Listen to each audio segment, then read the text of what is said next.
Hi guys, David Michael here. I wanted to show you a mushroom that isn't a choice edible, but a lot of people eat them. I make them with eggs.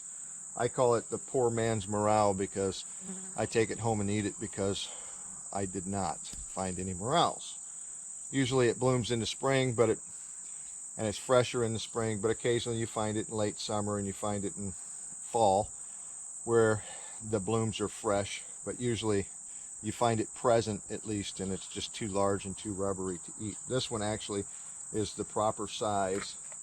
Cereoporus squamosa, or pheasant back, or dryad saddle. You can see the shape on top. Looks like pheasant feathers. These arrow-shaped leaflets on top. It's porous underneath.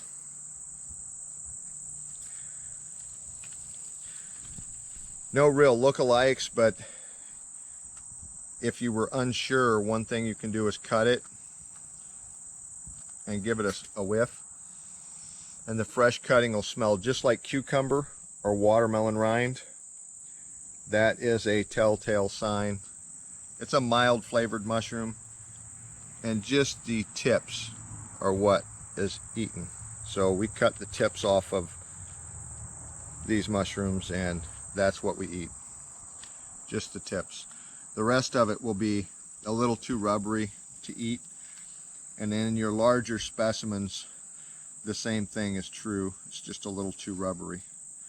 But dryad saddle or pheasant back smells like cucumber or watermelon rind when you cut it. Personally, I think it smells more like cucumber.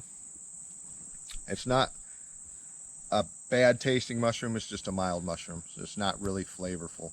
That's why it isn't considered choice.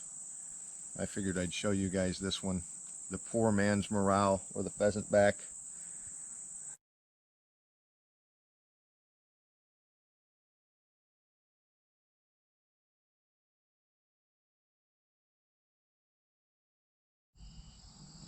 I got a mushroom here that is one of the underrated mushrooms included in this video. This is Suellas Americanus. It's one of the Suellas species, which most mushroom hunters categorize into a bolite, even though it's in its own group because it has pores. These are tubes. The top of Suellas mushrooms are usually slimy or viscid. As they age, they're less slimy and just tacky. On the chicken fat mushroom, which this is, grows exclusively under white pine, Suellas Americanus. So when you're under a white pine and you see a yellow mushroom, the yellow top with red streaks, dots in it, and the underneath having yellow pores or tubes, and the flesh being yellow, odds are you have the chicken fat mushroom.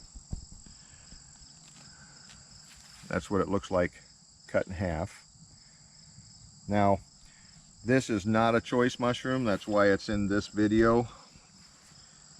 I have eaten this on multiple occasions, and if you eat this, discard the stem and peel away the tubes, which once you do that, it's actually a digestible mushroom with a kind of well, mild flavor, but I have had them strong. You just remove the tubes and pores. Usually when you find them, these chicken fats, you find them in groups of 5 and 6. So when you find one, look around for more under white pine.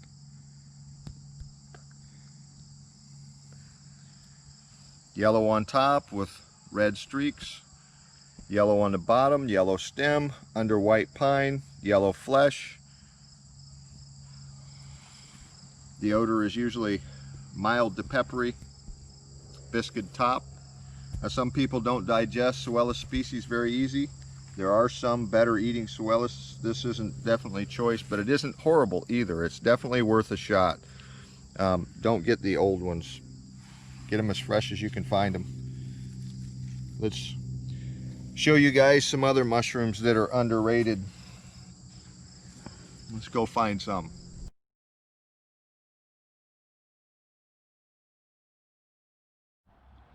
Black staining polypore is an underrated mushroom, I think, and that's why it's included in this video.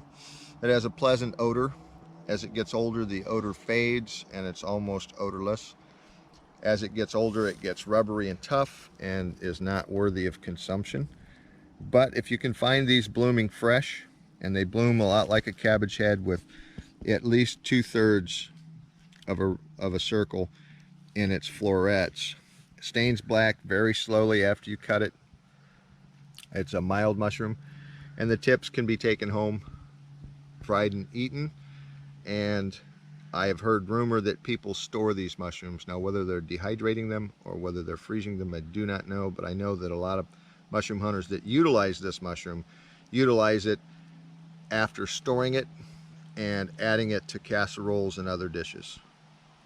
But this is just one more mushroom that's underrated and not noticed as often, or at least gathered as often by experienced foragers. But it is worthy of note. It is worth your time to taste it at least once. And it is also confused with hen of the woods at times, but hen of the woods is much darker. The florets on hen of the woods are smaller, but it does have that cabbage-like bracket. It does grow on wood. White pores underneath and beige to brown on top. The older it gets, the darker it gets. So it is worth looking at. Let's go look at a couple more.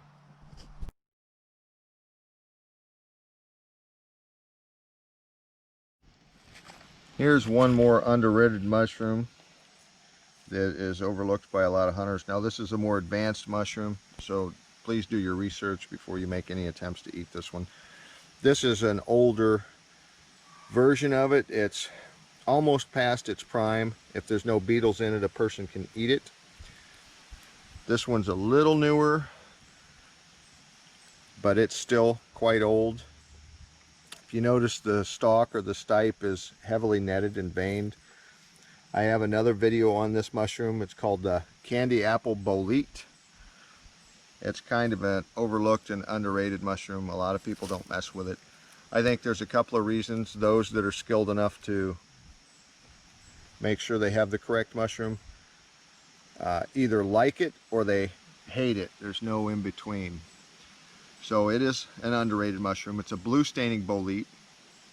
The pores underneath on a fresh specimen are beautiful, beautiful candy apple red to a dark maroon. And the top is slightly, very slightly tacky, and usually a beautiful, beautiful red. Now, with age, it bleaches out, as you can see. And again, the stalk will be heavily netted. You can see the netting better on this one. And the stalk is usually bright, bright red and then fades into orange as it goes up. Also, this is one of the blue staining bolites. You can see it slowly staining blue, especially the pores. It is an underrated mushroom. When you do eat this mushroom, once you know you have the right mushroom, I discard the stalk and I cut these pores out. There's no gills on these bolite mushrooms. I cut the pores out, just scrape them out with my knife, and then I eat the hat of the mushroom. This one's older and wants to fight me. Anyway, candy apple bolite, red pores, red top, red and orange stipe with heavy netting. Stains blue when you cut it. Do your research. Make sure you have the right mushroom. Underrated, but it's worth a shot one time. Scrape these pores out before you eat it and discard the stem. And always cook wild mushrooms. On to the next.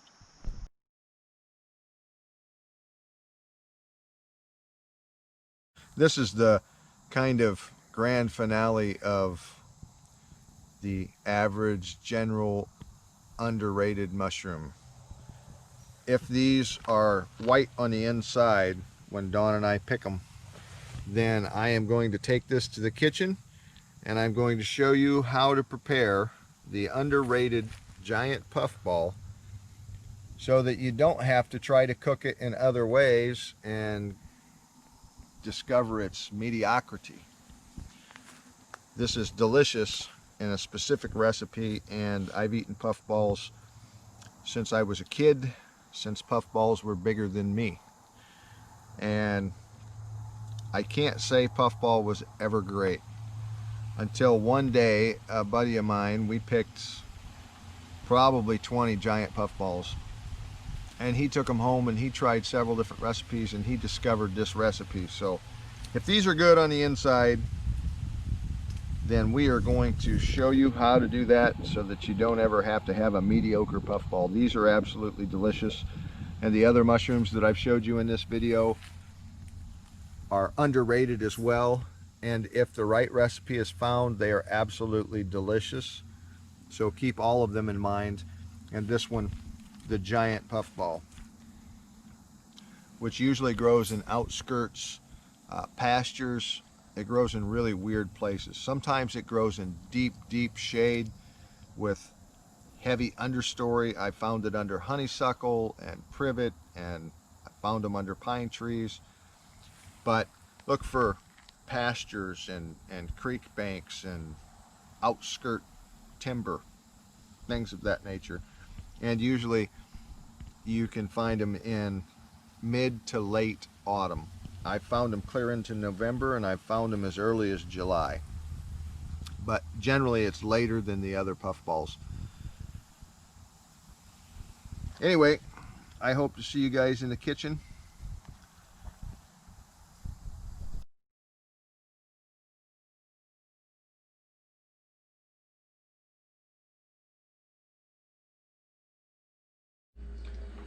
How to cook puffball. This is my recipe. I didn't look it up anywhere.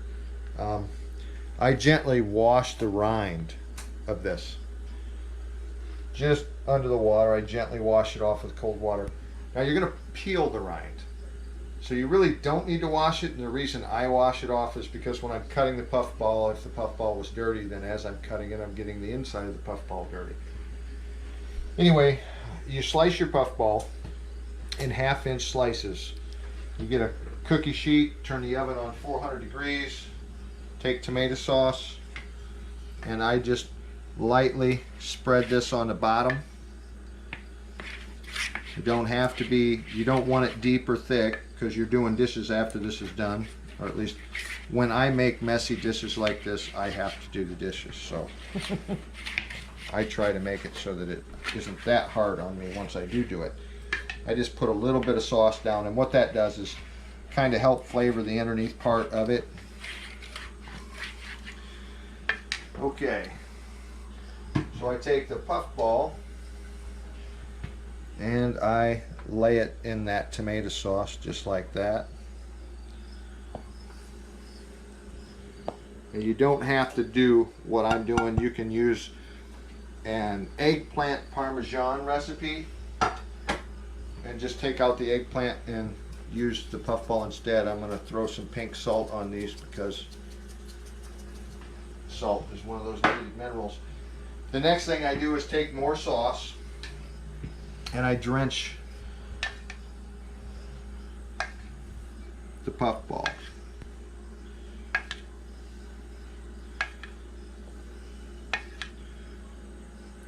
Now you can use spaghetti sauce, you can use tomato sauce.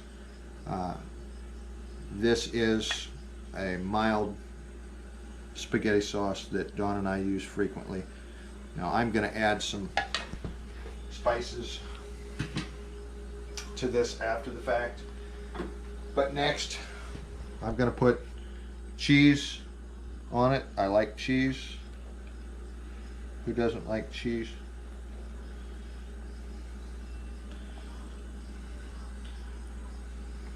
What kind of cheese? This is a mixture of Colby Jack and some cheddar. Now the final stage of this is going to be shredded Parmesan.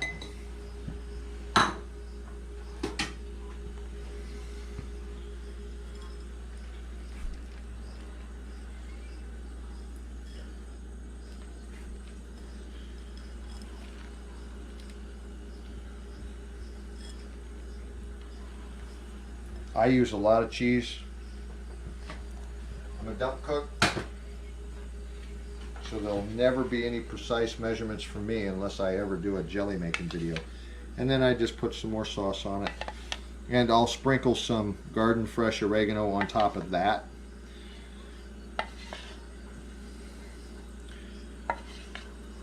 Now there are bunches of ways to cook puffball. This is giant puffball, obviously, and it just has a texture problem. Most people that have a problem with puffball has a texture problem.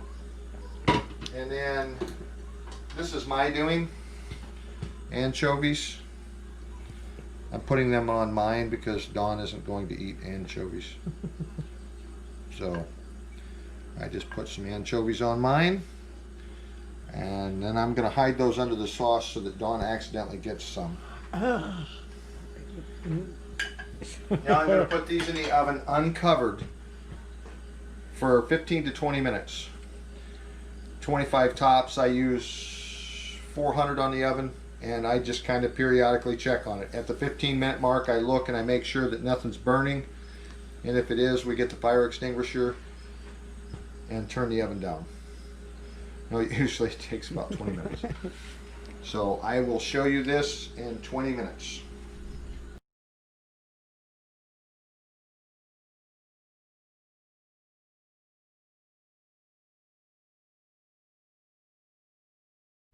"25 minutes later, there you have it. This one has anchovies, and this one has anchovies hidden under the cheese." It does not. I recommend this recipe for puffball, giant puffball. The one thing that I wanted to make sure I commented on that is when you cut a puffball in half, you want to make sure that it's all white, there's no yellowing. Now if there is a small spot of yellow, you can cut that away. But once yellow starts to run up in through the puffball, you definitely don't want to eat it. My dad did once, and he had a pretty bad reaction. Made fun of him for a few days after that one. The other thing that I wanted to say about puffball is they say you can freeze it.